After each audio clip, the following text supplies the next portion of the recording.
This is the story of a 30-year search by U.S. intelligence agencies to perfect mind control. Some of those engaged in that search have agreed to talk about it for the first time. One said, "I think every last one of us felt sorry to attempt this kind of thing. We knew we were crossing the line." The search would be endless. From brothels, an agent says, we learned a lot about human nature in the bedroom, to the mystical rites of a magical mushroom ceremony performed by an Indian shaman, to a Spanish bull ring. The bull has had electrodes implanted in the brain and is controlled by a scientist. There would be victims.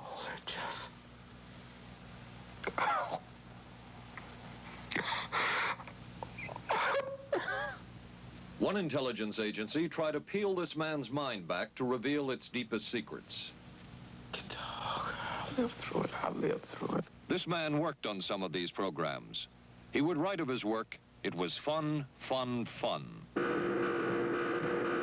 This is the story of the search for mind control.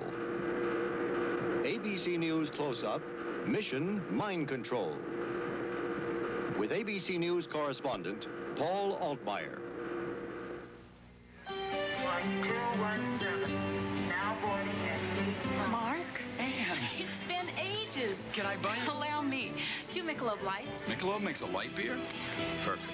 The good taste of Michelob Light. Don't just compare it to other light beers. Compare it to your regular beer. It's that good.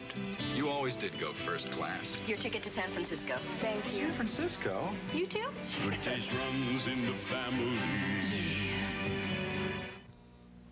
Mrs. Cooper, I need help. Oh. With all these different dog foods, I don't know what kind to feed him. Dry, soft. Honey, it's not the form, it's the formula. Those are for any dog, young, old, whatever. But Cycle 2 dog food is especially for dogs ages 1 to 7, like mine. The Cycle 2 formula has just what dogs in their active years need to help stay healthy. And happy. With Cycle, I know what to feed him. Now get Cycle 2 in 25-pound bags. We are not professing to tell you the complete story of these activities. We are professing to tell you the complete story that we know. Right. But these records that we've uncovered don't tell the story. They tell pieces of it. This is a story that has been told in bits and pieces. This is an attempt to pull most of it together. We know we don't have the full story. We do, however, have some striking new revelations and insights. The story begins here, just off the nation's front yard, the Mall. The buildings behind me were the headquarters for the World War II Office of Strategic Services. It was here that the first halting steps toward mind control began. The shaper and molder of OSS was General Wild Bill Donovan. He said of his group's work, "We may have made mistakes, but we were not afraid to try things that were never done before." In this anything-goes atmosphere, Donovan appointed this man, Stanley Lovell, a Boston industrialist, to break new ground in many scientific and technical fields. Donovan called Lovell his Dr. Moriarty, after the fiendish professor in Sherlock Holmes. Lovell liked the name and posed for this Saturday Evening Post photo. He later wrote of his OSS job that it was, quote, to stimulate the PEC's bad boy beneath the surface of every American scientist and to say to him, throw all of your normal law-abiding concepts out of the window. Here's a chance to raise merry hell. It was in this atmosphere that the search for mind control began. This bizarre man would be an active participant in that search over the next 2 decades. His name is George White, an OSS captain who had formerly been with the Bureau of Narcotics. In his diary, seen here publicly for the first time, White left a legacy of the darker side of American intelligence work. He received his early OSS training at the British-run school at Oshawa, Canada, the same school where Ian Fleming, the creator of James Bond, was trained. White referred to the school in his diaries as the Oshawa School of Mayhem and Murder. Mike Burke, former OSS colleague of White's and now president of Madison Square Garden Center. Very compelling fellow, mysterious fellow, almost mystical fellow. He was fascinating because you knew something about him, but not enough about him to really get a fix on him. He also knew a great deal about the swifter elements of society, the gamier side of life, and he was very impressive in his technical knowledge of the underworld, so to speak. He said one of our men gets beat up. He says, you have to act real fast and teach these guys a lesson. Charles Siragusa, a former narcotics officer and friend of White's. He'll come around, he says, and break your kneecaps. And with that, one guy laughed, and George would always have little Billy with him. And this one guy sort of naked. George White turned around and whapped him across the neck with it. Then he picked up a pool stick and started beating everybody up. He made his point. And he made his point. George White was not a man of understatement or subtleties. His boss at OSS, Stanley Lovell, referred to him as deadly and dedicated. In this note from White's diaries, it says, call Lovell regarding TD. TD was a rather transparent cover for Truth Drug. George White worked with the Truth Drug Committee here at St. Elizabeth's Hospital in the nation's capital. They experimented with mescaline, scopolamine, and marijuana on unwitting victims. The committee soon learned there was no easy panacea, no truth drug at this stage. But White and later colleagues would not stop trying. The goal remained the same. As this 1952 CIA memo says, the aim is controlling an individual to the point where he will do our bidding against his will, and even against such fundamental laws of nature as self-preservation. But it was a discovery here in Basel, Switzerland, at Sandoz Laboratories by Dr. Albert Hoffman, that led the intelligence agencies of America to believe that they had found the panacea.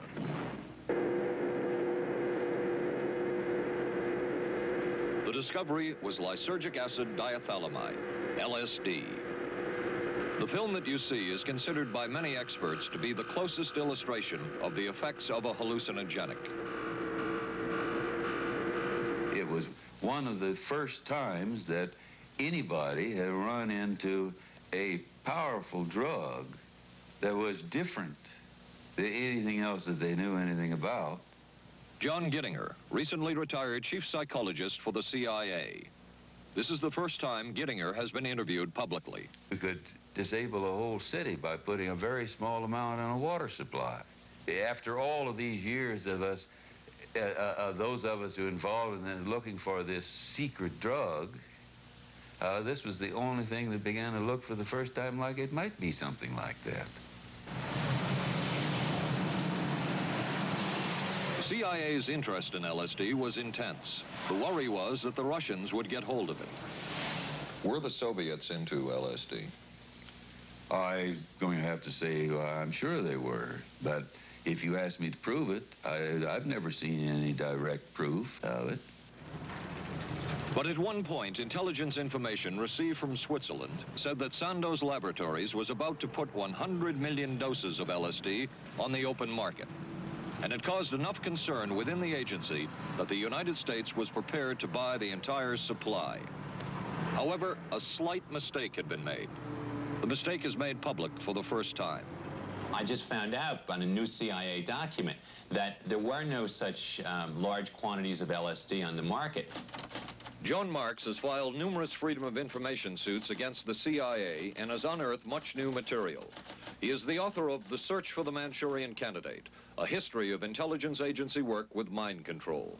He is a consultant for this report. What happened is that there was a military attaché in Switzerland, an American officer, who got milligrams and kilograms mixed up. In other words, he made a mistake of thinking 1/1000th of a gram was the same as 1,000 grams, which is a mistake of 1,000,000 times. So when the CIA got the intelligence that there were 100 million doses on the market, in fact, there were 100 doses. The man who would oversee the CIA's research into drugs and most of the agency's behavior programs is this man, Dr. Sidney Gottlieb, a chemist. Dr. Gottlieb declined ABC News' request for an interview. In their never-ending search for the miracle weapon, CIA operatives searched here in the remote mountain areas of southern Mexico for what up to then had been considered a myth, magic mushrooms. They used this man, a part-time chemist with the CIA, to dupe this man, a vice president of a bank, and an amateur mycologist or mushroom expert to try to get to the magic mushrooms and turn them into a drug. But it would be the amateur, R. Gordon Wasson and his colleagues, who would win the race and develop the drug psilocybin from the magic mushrooms. We went into the Mazatec area, far from the highways, remote from Mexico City. There we found that rotten bagasse, as it's called, bagasso, covered with mushrooms. These mushrooms I didn't know, had never seen. They were the sacred mushrooms. Wasson would also discover and record the ancient mystical rites of the mushrooms from a local shaman or magical priestess, Maria Sabina. And we were seeing incredible sights. They would go slowly or they would go fast as I ordained. All your senses are rendered acute. We say that you see visions, you see hallucinations, but that doesn't begin to tell the story. The hallucinations are only part of it. You hear sounds, you smell things. The night was thrilling. Word of Wasson's discovery reached the CIA quickly. Dr. James Moore, a University of Delaware chemist, secretly served the CIA preparing deadly chemicals on short notice. Moore was instructed to get close to Wasson and accompany him on another trip to Mexico to get the magic mushrooms. Internal documents show the CIA felt a drug derived from the mushrooms could remain an agency secret. What in the world were they looking for with the magic mushrooms? I think the best answer to that is that they were looking for fundamental information on compounds that would be capable of causing changes in behavior, changes in mental attitude. Did you ever consider what would have happened if any of these substances were given to, say, unwitting people? Oh, I don't remember having considered that specifically. What if you... I trust perhaps you've thought about it. Well, I haven't worried about it. Your question again, what would I have thought had I known that any of these substances would have been given to unwitting persons? You mean a hostile agent of another government? No, I mean that was probably one of the things they had in mind. I mean testing it out on an American citizen. I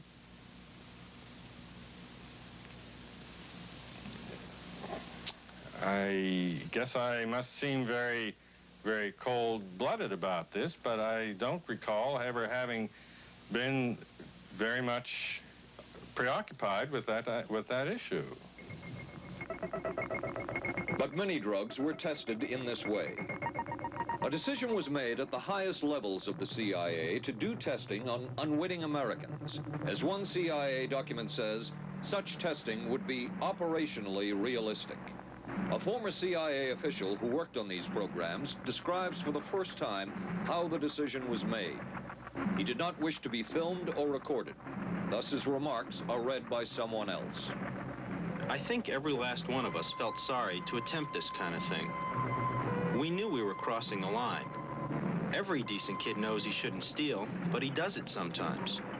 We knew damn well we didn't want anyone else to know what we were doing. The decision was made to do testing on unwitting victims. It was decided they should be on the fringes of society because they were most vulnerable. It was the borderline underworld, prostitutes, drug addicts, and other small-timers who would be powerless to seek any kind of revenge in case they found out.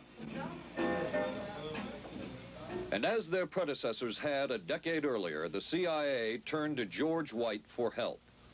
White was now a high-ranking narcotics official, and by this time, the stories about George White were legendary. So the waiter says, "You may help you, monsieur?" And George White was busy talking with me. I paid no attention to the waiter, so the waiter tapped him on the shoulder and says, "May I help you, monsieur?" George White turned around, whipped his gun out, and stuck it in the guy's face like this in this crowded restaurant.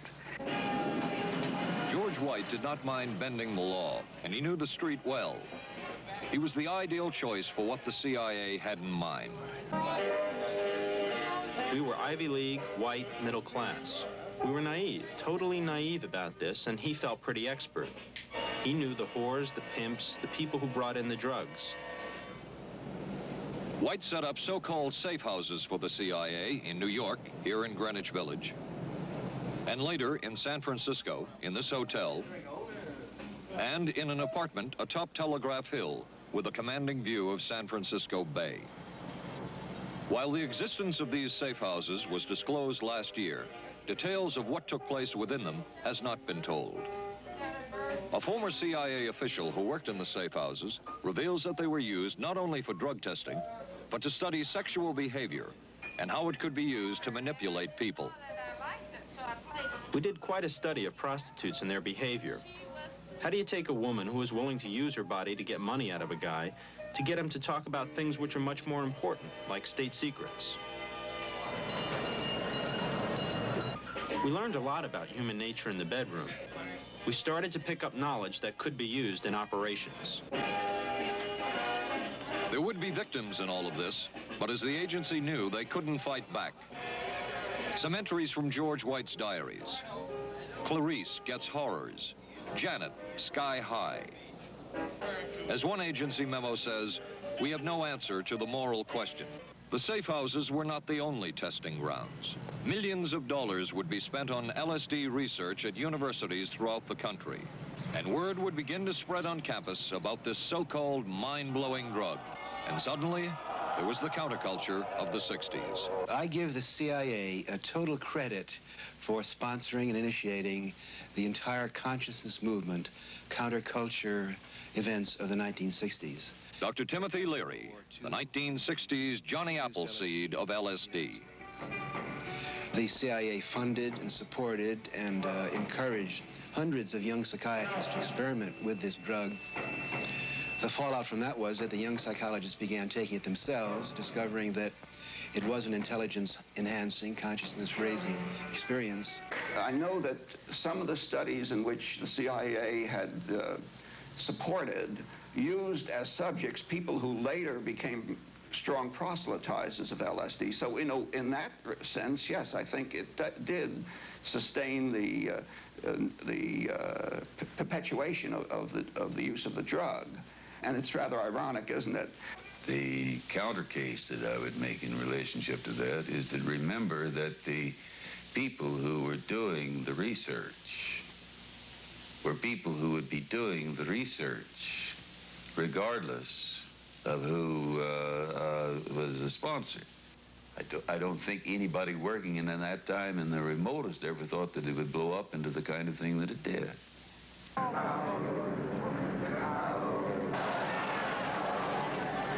History will judge the role of the CIA and other intelligence agencies in unwittingly contributing to the counterculture of the 60s through their intense interest in LSD and other hallucinogenics. But for the moment, at least, the argument can be made that the CIA helped usher in the age of Aquarius.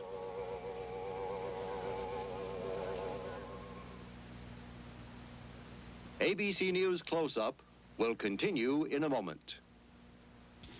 Being careful about my body doesn't just mean major things like regular breast exams. I'm even careful about pain relievers. Plain aspirin sometimes upset my stomach, so I use Bufferin. It adds protection. I'm careful about what goes into my body. Bufferin gives me an added relief action I want. Tylenol doesn't. Only one leading tablet has both, an added relief action in many cases that Tylenol never provides, and protection ingredients, Bufferin. Now I'm careful to get both with Bufferin. Your sink trap's clogged with grease. Use Crystal Drano. I'll pour in liquid plumber. Don't. It may not work on that grease clog. No? Crystal Drano will. Look, liquid plumber's quiet. It's not melting that grease. But Drano is. It broke through. Will Drano hurt metal pipes? No. So liquid plumber didn't break that grease clog. I'm switching to Drano. To make clogs go, better use Drano. Saturday, live on ABC. the Forest Hills Men's Invitational from the legendary West Side Tennis Club. Then live, third round coverage of the most prestigious ladies golf event. Hollis Stacey goes for her third straight U.S. Women's Open title. And red hot Nancy Lopez shoots for her elusive first Open victory. And on ABC's Wide World of Sports, rodeo excitement from the Wild West, plus high speeds, high thrills, hydroplane action, championship tennis, golf, and ABC's Wide World of Sports, Saturday.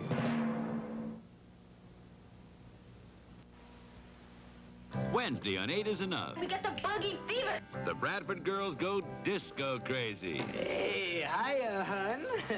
What do you say we get, down? And the summer's off to a red-hot start. And Charlie's Angels play the horses. I want to be a jockey. But end up in a dead heat with death. Then, the ghost of Jack the Ripper haunts the back streets of Vegas. Tomorrow, starting at 8, 7 Central and Mountain on ABC.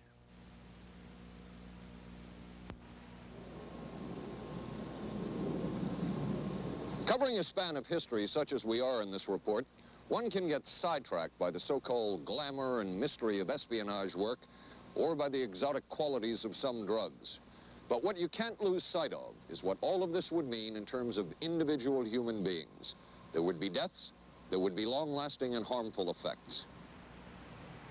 The best-known case is that of this man, Frank Olson, a chemist employed by the Army Chemical Corps, who in 1953 was slipped LSD unknowingly at a meeting with CIA officials. Shortly after that, Olson went into severe depression. He ended his life at this New York hotel by diving through a shaded closed window in his 10th floor room. Frank Olson was the first known fatality in the CIA's LSD program.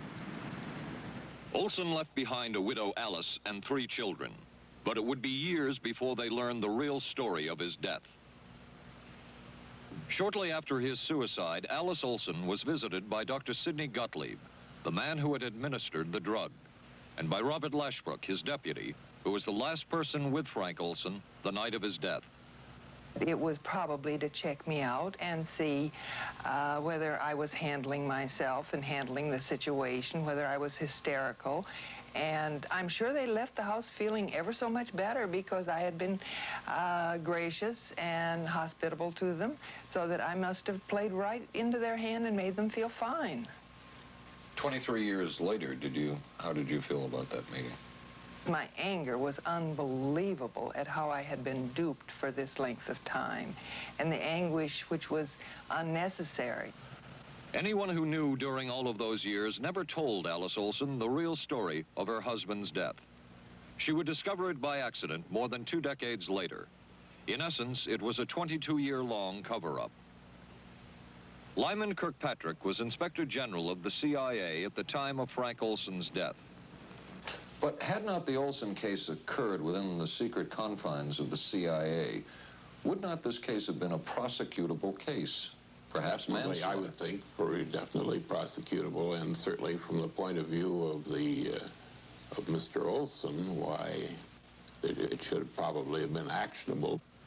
Frank Olson's suicide slowed down the CIA's testing of LSD and other drugs, but only momentarily.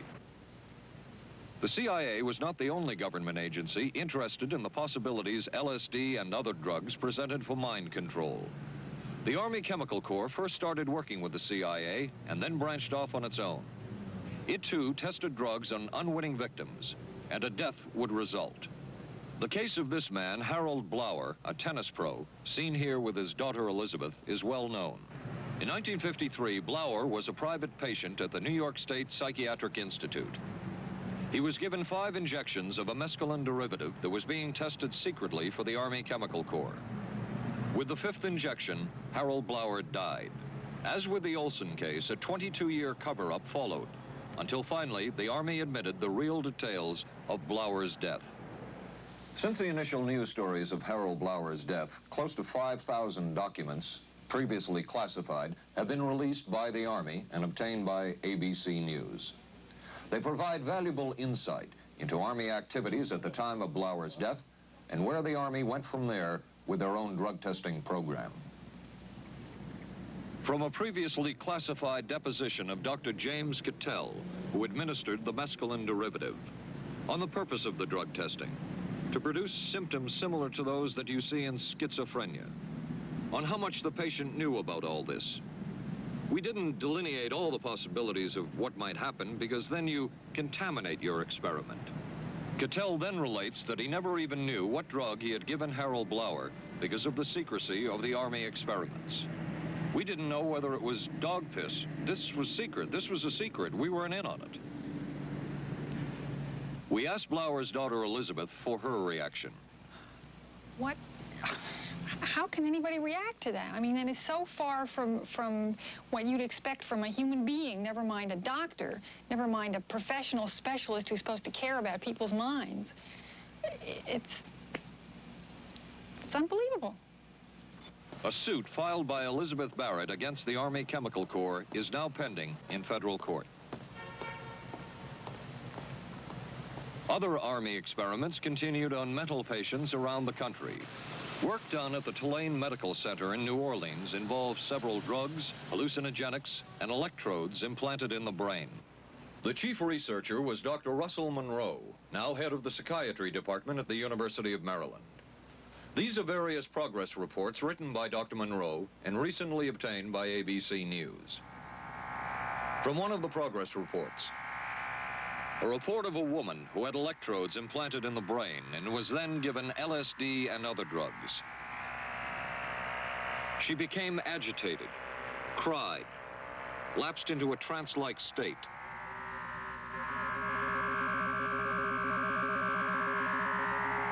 Felt as if she were about to have a convulsion, experienced waves of darkness and light, had bizarre sensations in her neck and legs, said somebody was trying to manipulate her body. At this point, Dr. Monroe wrote that the woman was obviously having paranoid ideas. As a layperson, perhaps you can enlighten me. What therapeutic effect would the type of experiment that I just described have on a patient? Well, the therapeutic effect would be indirect. Was this patient aware that she was being given LSD? Yes, I mean, they were told that they would be given some medication, and they took specifically LSD? Well, we told them, I don't think that they would have even known what LSD was then at the time. They were told that they were going to they would be given some medications which might make them feel worse.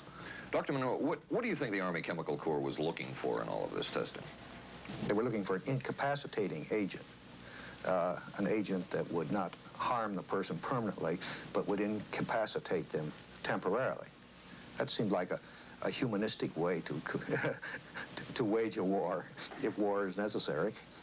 When James Thornwell was given LSD by Army intelligence in 1961, this time it was no experiment. This time, the express purpose was to peel back Thornwell's brain to bear any secret within it. This time, the Army had gone operational. Thornwell, as reported on ABC last January, was an Army private stationed in Orléans, France.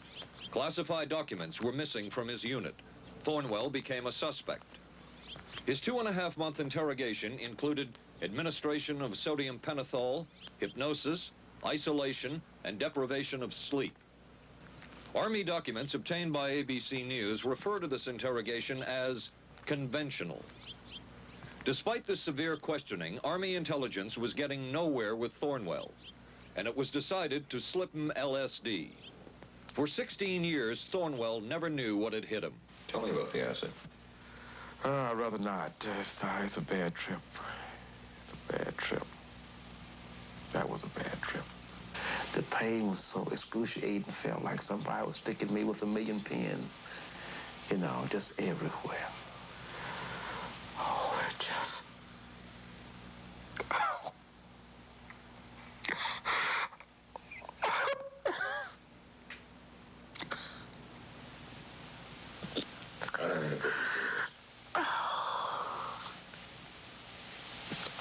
Do you want to stop for a minute?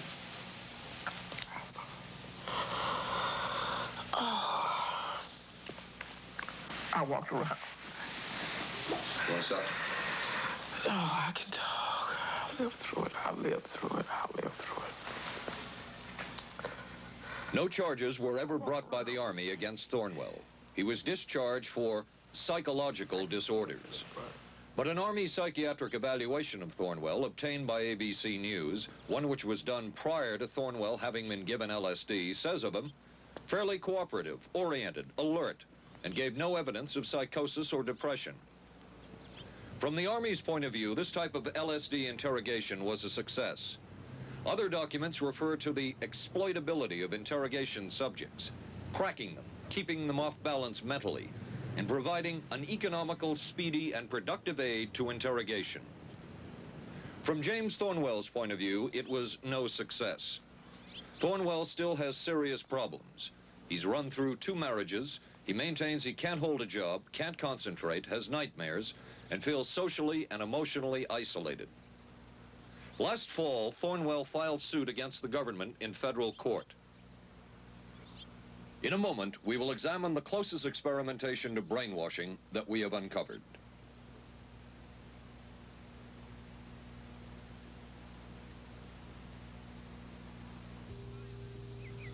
Oh, for crying out loud.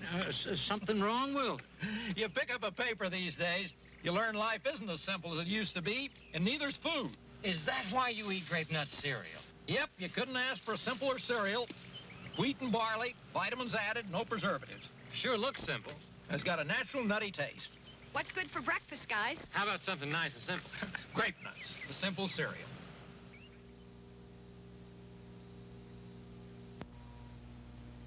Maxwell House is coffee you can count on. Maxwell House. Good to the last drop.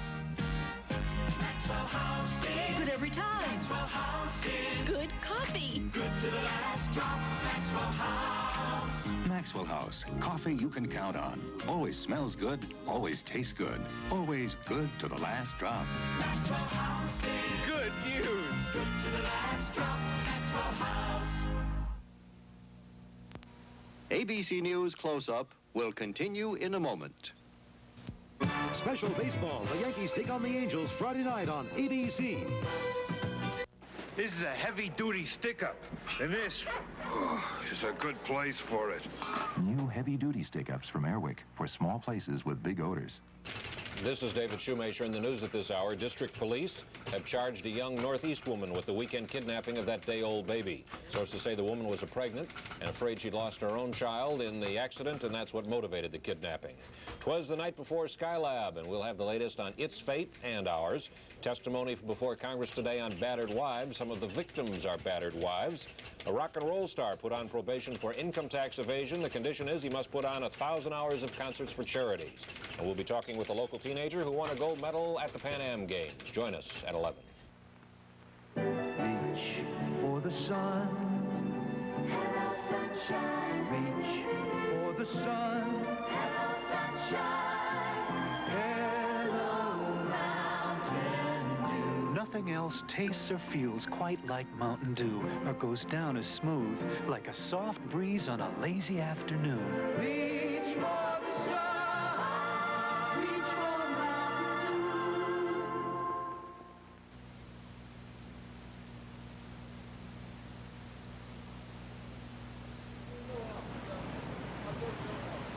By far, the most chilling experiments we have uncovered took place at this Gothic estate called Ravenscrag, halfway up Mount Royal in Montreal. It houses the Allen Memorial Institute of Psychiatry of McGill University. It was here that the CIA funded a series of experiments, severe experiments. The work was done by the Institute's then director, Dr. Ewan Cameron. It is the closest experimentation to brainwashing yet disclosed. His work, unprecedented in psychiatry, consisted of 3 areas which he called sleep therapy, psychic driving, and the ultimate depatterning. Dr. Maurice Dongier, current head of the Allen Memorial Institute. In his psychic driving, so-called type of therapy, he would give the patient intensive electric treatment in order to make the patient regress deeply, become forgetful. and then he would attempt to implant new ideas in the mind of the patient. Now, to a layman, it would appear that Dr. Cameron was trying to take the slate and wipe it clean, the slate being the mind. In other words, brainwashing. Exactly, that's a very good comparison. Brainwashing. Yes, true that. Val Orlico of Winnipeg, Canada, the wife of a member of the Canadian Parliament, was a patient of Dr. Cameron's. She entered the Allen Memorial Institute because of severe depression. She describes for the first time publicly the LSD therapy and psychic driving treatment that she was given by Dr. Cameron. And then the drug began to take hold very rapidly because it was an IV injection. And things became very furry and very frightening, and had a lot of sensations that it's very difficult to recall. Nobody explained it to me. Nobody ever asked me if I was willing to do it or anything. He had this feeling that he would be able to get through the resistance of illness and to reach deep changes very quickly. Did he? I don't think that when you look at that in retrospect, the hopes that he had have been in any way fulfilled. But Cameron would plunge on. The next step was what he called psychic driving. This involved almost endless tape-recorded messages and more drugs for the patient. Cameron wrote that this was the way to make direct controlled changes in personality. I thought this was the coldest and most impersonal treatment that anybody could give to anybody in the world. And I became more and more despondent and more angry. I just became so despondent that I thought I can't live like this any longer. And I thought I would just go out and throw myself underneath the cars on McGregor. I stood on the curb of that street and I stood there and I thought, okay, go. Okay, go. And then I thought, what if you're not killed? What if you're just maimed? What if you don't die and you live and you can't even talk anymore? And I couldn't do it. The most severe technique Cameron used was depatterning. He described it as breaking up the existing patterns of behavior by means of intensive electroshock therapy with prolonged periods of sleep. He carried out these experiments in something he called the sleep rooms. People in there were like babies. They cried and they were very disoriented. And we were very afraid of the sleep room. We used to walk very carefully against the side of the corridor that was opposite the sleep room with our backs to the wall when we'd go by. Cameron used this combined sleep electroshock treatment on patients as long as 30 days. One patient he kept asleep for 65 days. Cameron retired, and his successor, Dr. Robert Cleghorn, ordered a follow-up study on the patients treated with Cameron's depatterning method. It showed that it was no more beneficial in its result than the use of more conservative methods.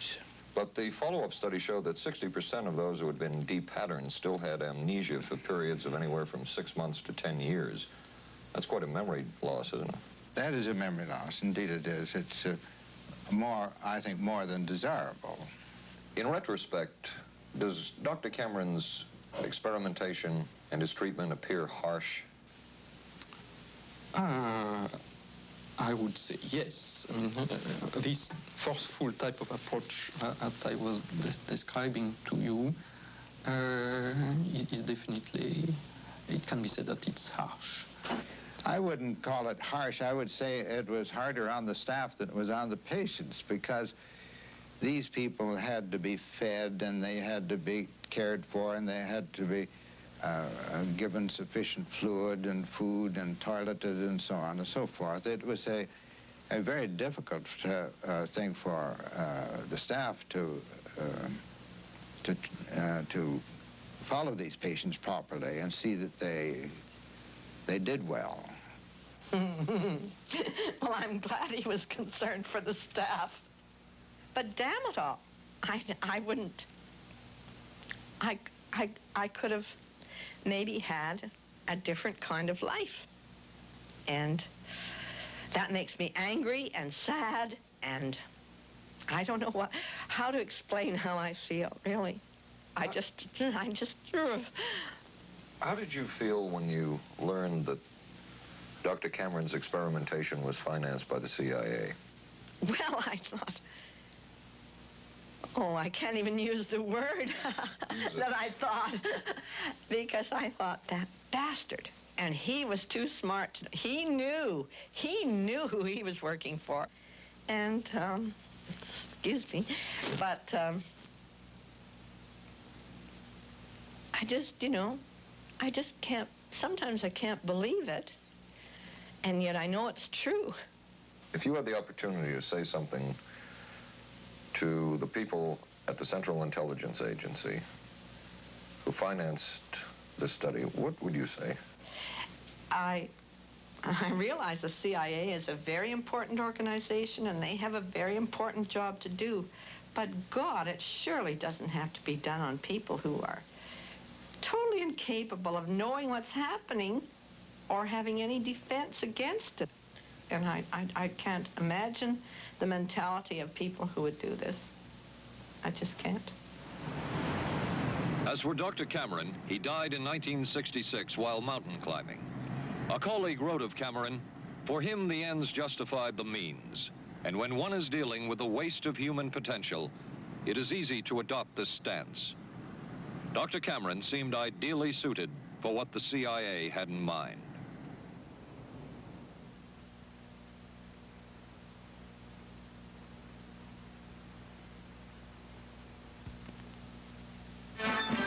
America is adapting to the shape of things to come.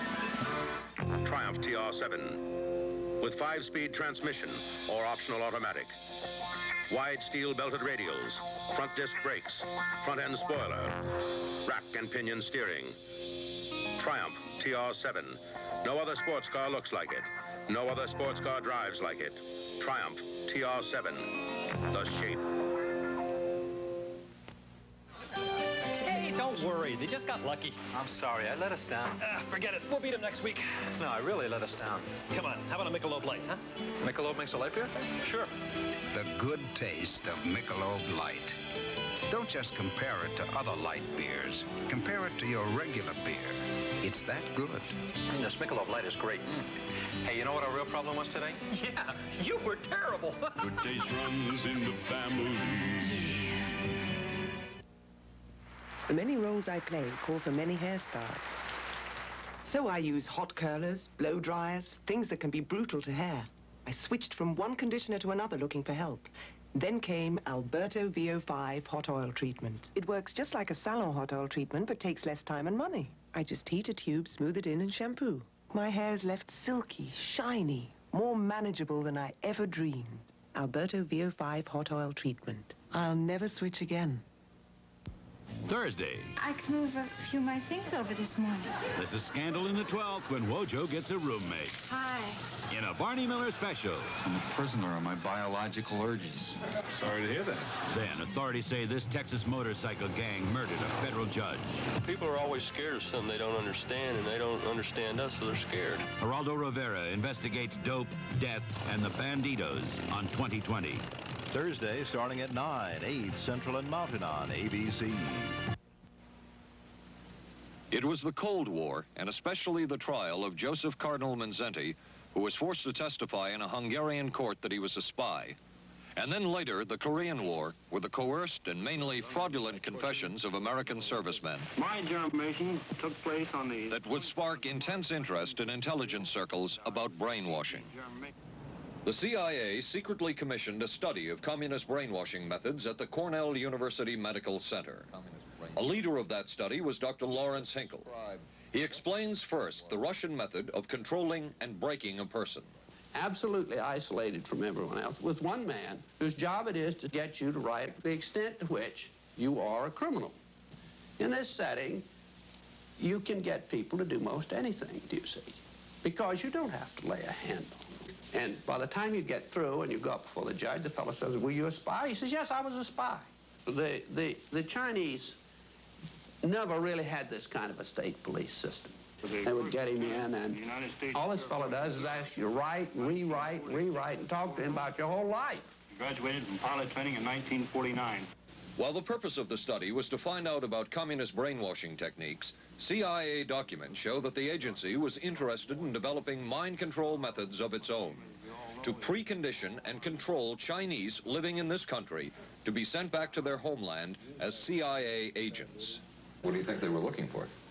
Well, I think they weren't looking for agents or anything like that. Yet the agency's perception of the work you were doing, in CIA documents we have examined, it says that the project that was being done here, they intended to use everything learned about the new agents to induce them to, quote, to perform acts of a complex, purposeful nature. Yeah, but that was never done. The effects of which may be out of keeping with the individual's previous behavior. That sort of thing was never done. Those people were not, that was, when they first came here, the first people they sent up to see us, you see, were operational type people from the CIA with some rather wild ideas. Okay, this is their perception of it, if I could just continue. No, it wasn't their perception of it either. No, it wasn't. Dangerous to his being, contrary to any previous consciously expressed intentions and interests, contrary to the good of the individual, and subversive to the goals for which he is consciously working. I understand all this talk. But the situation was, you see, those things were never done because of wise people on both sides. We were not able to do this nor interested in it. They were, though. Some of the low-level people were, but the high-level people were not, to tell you the truth. But documents clearly show that the CIA was attempting to develop agents over whom they had as much control as possible. Agents who would perform tasks contrary to their own good. Normally conditioned American who's been trained to kill and then to have no memory of having killed. His brain has not only been washed, as they say, it has been dry cleaned. Is a Manchurian candidate, controlled by others to do things against his will, possible? It was a remarkable film because, as far as I'm concerned, it made something totally impossible seem absolutely credible. I would say the answer is yes, but there are many qualifications to that. Dr. Milton Klein, a psychologist, a clinical and experimental hypnotist, and unpaid consultant to the CIA. The qualifications would be the subject selected to produce the kind of behavior that you wish, the amount of time, the procedures that are utilized, and the motivations of the people who are designing, executing, and administering the procedures. You're asking whether an individual can be, under hypnosis, influenced, coerced, persuaded, shaped to perform an antisocial act, or a destructive act, or an act of violence. My answer would be yes. Captain Marco, will you be good enough to lend Raymond your pistol, please? Yes, ma'am.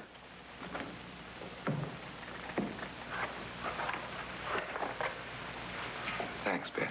Sure, kid. Shoot Bobby, Raymond. Through the forehead. Yes, ma'am.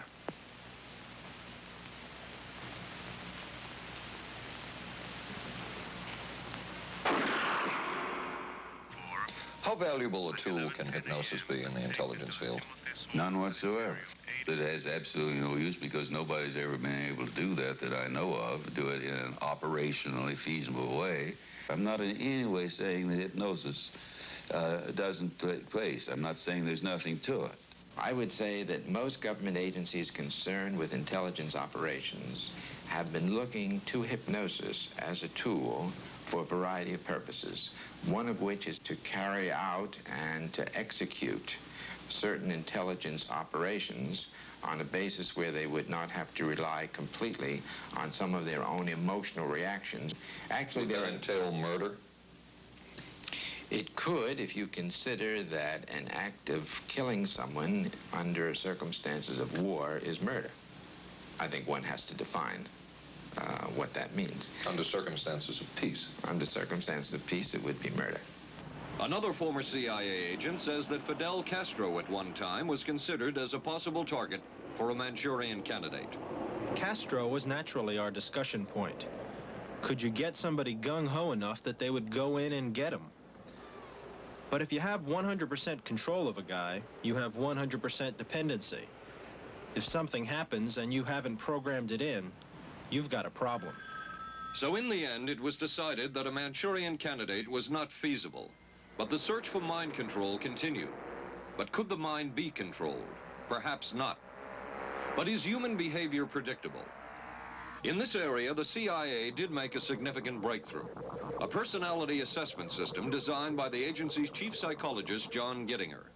It comes close to being able to predict how humans will behave. It's really a descriptive system, an attempt to try to describe personality in a relatively systematic way so that hopefully you can get some kind of an idea to predict what the behavior between different kinds of individuals.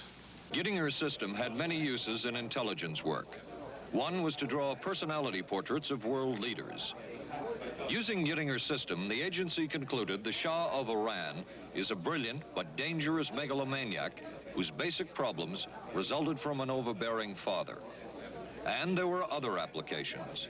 Your assessment staff played a key role in helping other governments pick their police intelligence agencies, including, we've learned, the Korean CIA, Uruguayan National Police.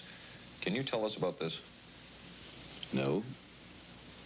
Author John Marks. The former #2 CIA man in Uruguay told me how in 1966 John Gittinger and an assistant traveled down to Uruguay and gave the tests in order to select members of the Uruguayan intelligence service. A psychologist who used to work for the CIA told me in 1961 he personally traveled to South Korea as part of an American CIA effort to set up the Korean CIA and to give the personality tests to candidates for the Korean CIA to choose the best man for their secret police. But one of the basic functions of Gittinger's system was finding the vulnerabilities of an agent, a double agent, or a potential agent. In its applicability to intelligence work, isn't the PAS system looking for a person's soft spot? Well, of course, the answer to that is yes, but I hasten to say soft spot. This is what I consider a negative word. Of the hundreds of behavioral projects undertaken by the CIA, Gittinger's appears to have been one of the more successful and more conventional. Other experiments were not as conventional. Neurophysicist Dr. Jose Delgado was financed by the Office of Naval Research. In this experiment, the bull is sedated. Electrodes are implanted in its brain. Delgado transmits an electronic impulse to the center of the bull's brain. Delgado has remote control of the animal. Recently released CIA documents refer to the feasibility of remote control of animals, and that special investigations will be conducted toward the application of selected elements of these techniques to man.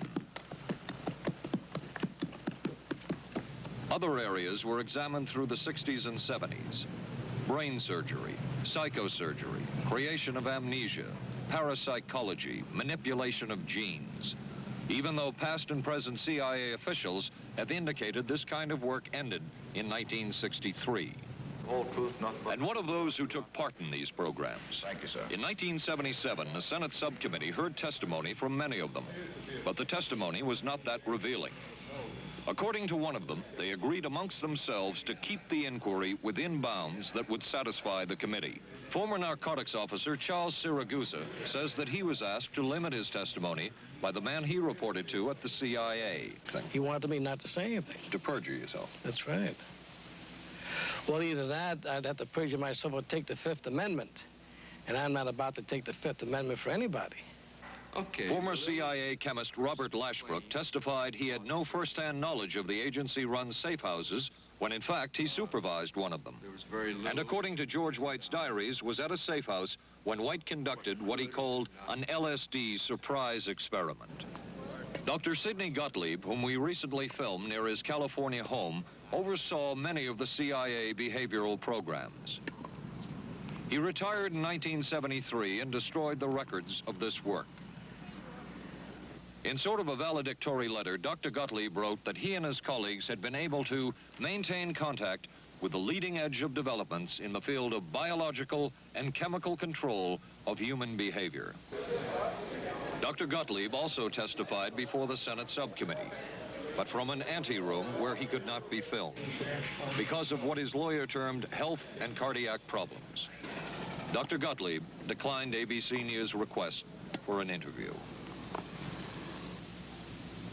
And what of George White, the man who helped the agency in so many of its programs? He would retire here to Stinson Beach, California. And shortly before his death, he wrote to his boss at the CIA, Dr. Sidney Gottlieb, and summed up his career by saying, "It was fun, fun, fun.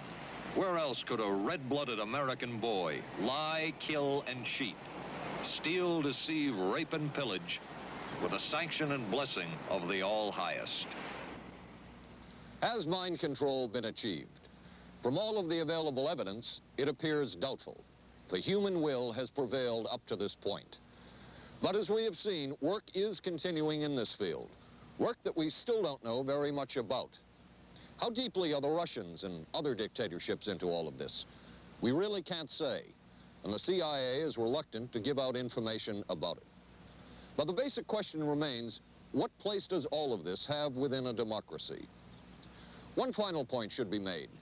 As one of the persons who worked on these programs told us, we are very capable, conscientious, and very dedicated scientists working for our country. Their work speaks for itself. This is Paul Altmeyer for ABC News. Good night. Here's a great idea. Potato peeler? Nope. Hair curler. It's Vanish Bowl Freshener. Freshness in a snap. Snap it under the rim and it freshens 2 ways. It's always there to freshen. Then when water hits it, extra deodorizer and detergents are released, working best when and where you need it. When the bowl's fresh, the bathroom's fresher. Snappy idea. Vanish Bowl Freshener. Vanish for a cleaner bowl and a fresher bathroom. What do doctors recommend for pain today? This report shows doctors' #1 choice is the pain reliever in Anacin. 5 million recommendations last year for pain of headache, backache, minor arthritis, and muscle ache. The ingredient in Anacin is the doctor's #1 choice. Anacin is strong, a special combination of medical ingredients free of stomach upset for millions everywhere. The ingredient in Anacin, doctor's #1 choice.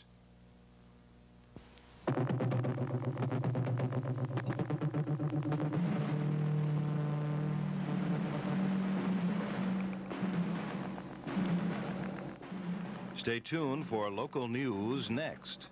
Then live from the Johnson Space Center in Houston, ABC News will track the approach of Skylab as it nears re-entry. Skylab, the final hours.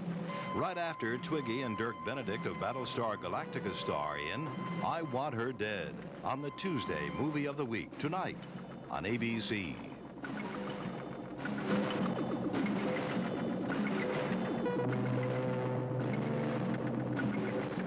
This has been a presentation of ABC News.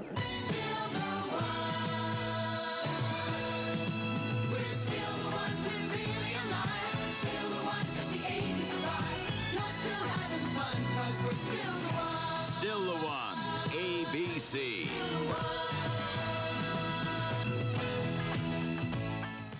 Skylab nears its final orbit. An arrest in the kidnapping of that newborn baby. A rock star sentenced for income tax evasion, and a local gymnast talks about her winning performance in San Juan. News 7 is next. We were concerned about our monthly electric bills, so we called Pepco for help. They sent us this energy-wise home audit. Just take a few simple measurements and answer the questions. Then mail them back to Pepco. Then Pepco will, free of charge, analyze your home's energy use and send you back a list of recommended changes to help you save money on your bills. Write today for Pepco's energy-wise home audit